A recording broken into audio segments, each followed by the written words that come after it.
It all started with a knock at the door, an unexpected, official-looking envelope from the HOA. My heart sank as I tore it open. They weren't sending another routine newsletter or landscaping reminder. No, this was different. The words jumped off the page. My pool, my pride, my sanctuary, my escape from the chaos of the world, was now considered illegal. They demanded it be removed immediately.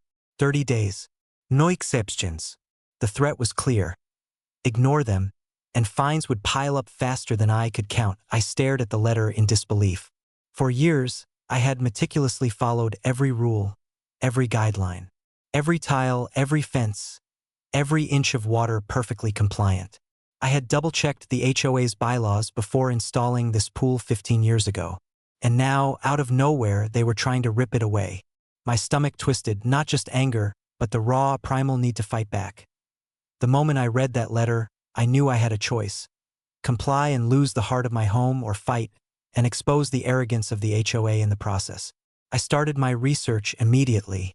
Late nights were spent buried in dusty HOA manuals, scrolling through amendments and bylaws, looking for anything that could save my pool. That's when I found it. A loophole buried deep in the grandfathered amenities section. Pools installed before a certain amendment could remain untouched. My pool qualified perfectly. I felt a surge of adrenaline. The fight was far from over, but now I had a weapon. But I wasn't naive. HOAs were notorious for twisting rules, for using fear to crush residents. And across the fence, Karen, my neighbor, the self-appointed enforcer of perfection, was already scheming. She thrived on control and petty complaints, and now she had the ultimate opportunity to interfere. I could feel her judgmental gaze, her obsession fueling every imagined violation she could report. The threat was real, personal, and imminent. I decided to strike first. The next HOA meeting became my battlefield. Armed with decades of permits, maintenance records, and photo evidence, I prepared to defend not just my pool, but my right to enjoy my own property. When the day arrived, I stepped into the sterile, fluorescent-lit meeting room, my documents in hand, heart pounding. The board members, self-appointed rulers of our community, looked ready to pounce, their faces masks of authority and judgment. I presented my case calmly but assertively. Every claim was backed by proof, every loophole meticulously highlighted. For a moment, the room went silent. I could almost see them calculating, trying to find a way to twist my evidence. But the truth was undeniable. My pool was legally protected. My meticulous planning had turned their threat into vulnerability. I left that room knowing the HOA had underestimated me, and that realization filled me with a quiet, thrilling power. Outside, I stared at my pool, the water glittering in the sunlight. The battle wasn't over, not by a long shot. Karen would escalate. The HOA would push back. But I had uncovered their weakness, the one thing they relied on more than rules: fear. And I had no intention of letting fear rule me. I end that moment. I made a silent vow. This wasn't just about a pool. This was about taking back control, about proving that the HOA could not dictate every inch of my life. The first move had been made, but the game was just beginning. And when the next phase of my plan unfolded, the neighborhood would watch in shock as the tables turned, and the powerful found themselves outmaneuvered by the very resident they thought they could intimidate. The very next day, the HOA sent another letter. This one was sharper, more threatening, dripping with bureaucratic menace. They claimed my grandfathered clause didn't apply, citing vague amendments and ambiguous language that barely made sense even to me. But I wasn't intimidated. I had spent nights combing through their entire rulebook. I knew their arguments were weak, and their confidence came only from assuming residents wouldn't fight back. I had a plan, and it was just getting started. Karen, of course, was delighted. She began patrolling the neighborhood with the intensity of a detective on a high-profile case, peeking over fences, taking notes, photographing minor imperfections in my yard. Every small ripple in my pool, every leaf out of place, became a weapon in her arsenal, or so she thought. I could feel her obsession escalating, and it only fueled my determination. This was no longer a personal dispute. It had turned into a full-blown war of wills. I started documenting everything. Every interaction with the HOA, every suspicious glance from Karen, every inspection notice, even the mundane emails, was meticulously logged. I created a timeline and evidence file so thorough it would make any auditor jealous. I knew that preparation would be my strongest weapon. The more organized I appeared, the more difficult it would be for them to intimidate me. And while I worked, I began to quietly gather allies. Other residents had quietly grumbled about the HOA's overreach for years, but fear kept them silent. I reached out to a few, discreetly sharing what I had discovered. Their shock quickly turned into excitement.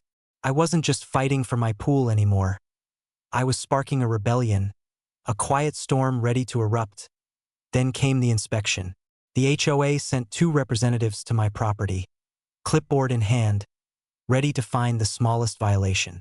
I watched them circle the pool, measuring, scribbling, muttering to each other. Karen was perched in her window across the street, a smug smile plastered on her face. This was their moment. They thought I would panic. But I had anticipated everything.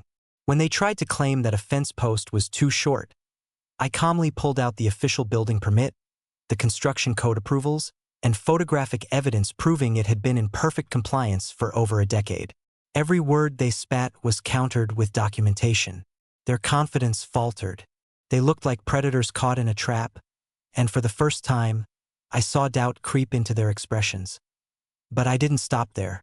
I needed a move that would shake them to the core, something that would expose their obsession with control for what it truly was. I started researching complaints the HOA had filed against other residents over the years, patterns of favoritism, and inconsistencies in enforcement. Every file, every complaint became ammunition.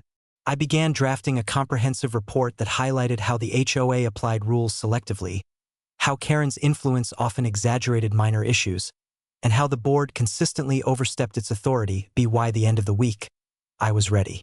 I sent a formal, meticulously worded response to the HOA, citing the grandfathered amenities clause, including photographic evidence, permits, and references to past board actions that supported my argument. I made it clear that any attempt to remove the pool without legal justification would expose them to liability, complaints, and even potential lawsuits. I didn't threaten. I simply laid out the facts, methodically and immovably. The reaction was immediate. Karen fumed, gossip spreading like wildfire throughout the neighborhood. Board members were forced to slow their tactics, realizing that I wasn't an ordinary resident. They had met their match. I had turned their own tools against them. Bureaucracy, rules, and intimidation now worked in my favor. And while the HOA regrouped, I quietly celebrated a small victory. For the first time, they were on the defensive. But I knew the fight wasn't over. They might try to revise their strategy, bring in lawyers, or involve more aggressive inspectors. Karen was relentless, and the HOA had institutional power on their side. That meant the next moves had to be strategic, precise, and even bolder. I began planning subtle yet dramatic ways to expose their hypocrisy publicly, ways that would force them to back down or lose credibility with the neighborhood entirely. This wasn't about vengeance. It was about survival, justice, and reclaiming the freedom to enjoy my home. As I sat by the pool that evening, the sun setting over the water, I allowed myself a moment to breathe. The reflection of the golden light on the surface reminded me why I was fighting. This pool wasn't just water and tiles. It was my sanctuary, my proof that one person could stand up to bureaucracy and entitlement. The battle had escalated, the stakes were higher, and the tension in the neighborhood was palpable. But I had a plan, and the next chapter would be the one that no one saw coming. A move that would change everything. The following week, the tension in the neighborhood was palpable. Karen had taken her surveillance to a new level, documenting every minor ripple in the pool, every stray leaf on the deck, and every small maintenance activity. The HOA was preparing to escalate, sending letters dripping with legal jargon and veiled threats. But I was ready. I had spent days crafting a strategy that would hit them where it hurt most: their pride, authority, and credibility. What they didn't realize was that every step they took had been anticipated. Every letter, every inspection, Every complaint had been turned into a weapon in my arsenal. The first part of my plan involved the board itself. I began quietly reaching out to residents who had experienced similar overreach, sharing my documentation and carefully explaining the grandfathered amenities clause. Slowly, support grew. Neighbors who had once whispered complaints behind closed doors were now willing to speak up. The HOA had assumed silence, but suddenly, there was a chorus of voices questioning their authority. And as momentum built, I made the next move that I requested a formal review meeting, not just with the board but including key residents who had been affected by prior HOA overreach. I prepared a comprehensive presentation, meticulously laid out, highlighting the inconsistencies, the favoritism, and the legal gaps in their authority. Every claim was backed by evidence: permits, photographs, correspondence, and historical records. The goal wasn't just to defend my pool. It was to expose the HOA's incompetence in front of everyone. The day of the meeting arrived. Karen was perched like a hawk in the back row, smug and confident, convinced the board would crush me. But as I presented my case, the room shifted. Residents whispered to one another, nodding in surprise and disbelief. The evidence was undeniable.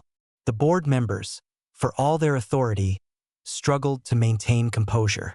I watched their confidence crumble as the loophole I had uncovered, combined with the patterns of selective enforcement, left them cornered. Then came the climax. I presented a timeline of every complaint Karen had filed over the years, highlighting the absurdity and subjectivity of her claims. Each example demonstrated how the HOA had enabled her obsession, enforcing minor infractions while ignoring far more serious violations elsewhere. The room erupted not in anger, but in astonishment. Neighbors began voicing their own grievances, echoing the points I had made. The power dynamic had flipped entirely. The HOA was no longer the aggressor. They were the ones defending questionable decisions in front of a skeptical audience that in the end, the board had no choice. My pool, legally protected and perfectly compliant, remained untouched. Any further attempts to remove it would risk public backlash, legal liability, and widespread scrutiny. Karen, furious but powerless, slunk back to her corner, realizing for the first time that her reign of minor terror had limits.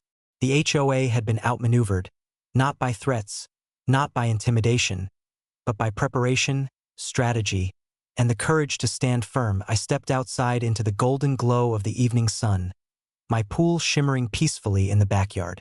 The water was calm, a perfect reflection of victory.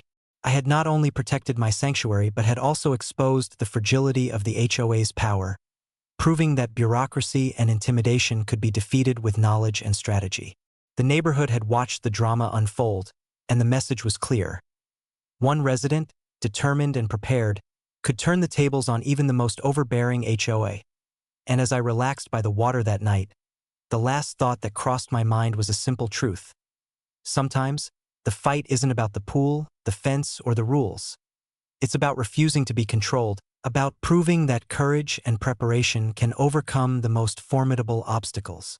The HOA had learned a lesson they wouldn't forget, and Karen's obsession had finally met its match. My backyard was mine, my victory complete, and my sanctuary intact.